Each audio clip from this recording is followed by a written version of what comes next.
What is the one word that makes people a millionaire? You see, this is the questions that my mentor asked us during a webinar that we have, I think probably about a years ago. Okay, when he asked the questions, we came out with a lot of different answers like time, expertise, speed, smart, hustle, hardworking, and all this. And then his answer was wrong. I was like, what? Wrong? Like, what is wrong with that? Like, all that is important to me to become a millionaire, right? And then he told us, those are the steps, the requirements for you to be a millionaire. But the word that really helps you to become a millionaire is called leverage. Now, I want you to imagine this.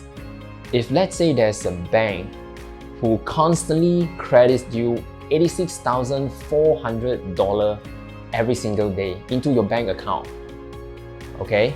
But it's carried with only one condition. That is, whatever it's not finished within the day, it's gone. It carries no balance to the next day. So what would you do?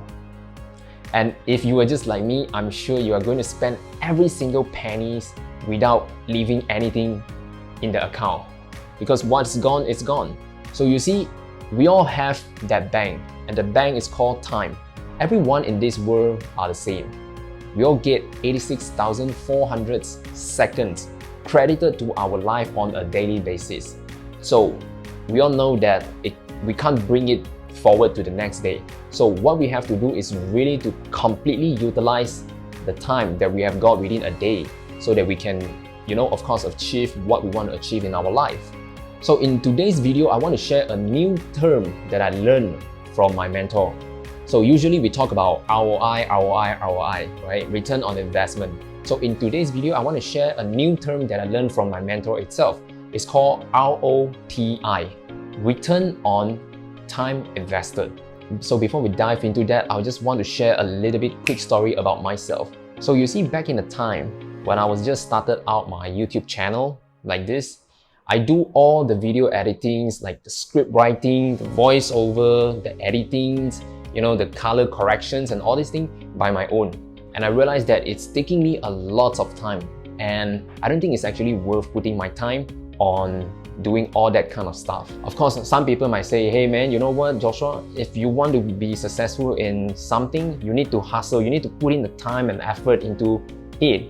Okay, you need to hustle all the way. Of course, I wouldn't say that hustling is not part of the game, but just one thing that we all have to aware is that hustle gets you to the door of the game, all right? But it does not brings you going towards the game. So what it means is that I can hustle all my way only up to a certain periods of time. So after that, I will have to really utilize my own time. So what I can do is simply by leveraging something else. You can be leveraging other people's talent, leveraging their time, leveraging their expertise and so on. Okay, which I will be dive deeper into these topics in a while. So first of all, I think it's extremely important for us to know what is the definitions of leverage. So to me personally, I think leverage is maximum productivity with a minimum effort. And in today's video, I'm going to share with you 3 types of leverage that you can use it instantly. Leverage number 1, environment average. So if you are like most people out there, I believe most of the people around you are those working on a 9 to 5, or maybe they are complaining all the time. What I want you to do is that get rid of the circle itself and start changing your environment. Start changing those who are surrounding you. Instead of mixing with them, you can surround yourself with a successful business owner who have a way higher net worth than you, and mingle around with them and learn from their experience to avoid any unnecessary mistake that is going to cost you a lot in time and money. So learn from them, learn what you don't know and see what you don't see. And basically, you are able to expand your context and really get in some entrepreneurial mindset as well. Leverage number 2, money leverage. Well, it's just like a real estate property investment.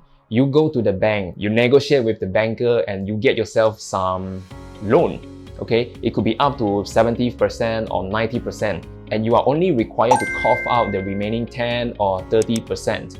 So that is another kind of money leverage. I'll give you one more example. So few months ago, I came up with an idea which I think it's good, but I do have the money to put it into the business, but I just don't want to spend my own money, and of course I want to lower down the risk. So what I do is that I started to pitch that idea to investors. Okay, so we talk about the return, we talk about the risk and all these things, and they make their own evaluations whether or not this is a good investment. So eventually we came out with an agreement that this is a green light. So we decided to start up this business and we go from there. So instead of spending all my monies into that investment itself, I managed to get some investment from them. So that to me is another kind of money leverage, which of course lowered down my risk by a lot. Leverage number 3, time leverage. You see, there are a lot of people who are having the hourly rate way lower than you. So what you have to do is only by outsourcing all these tasks to them, so basically hire them to do the stuff that you don't really want to do.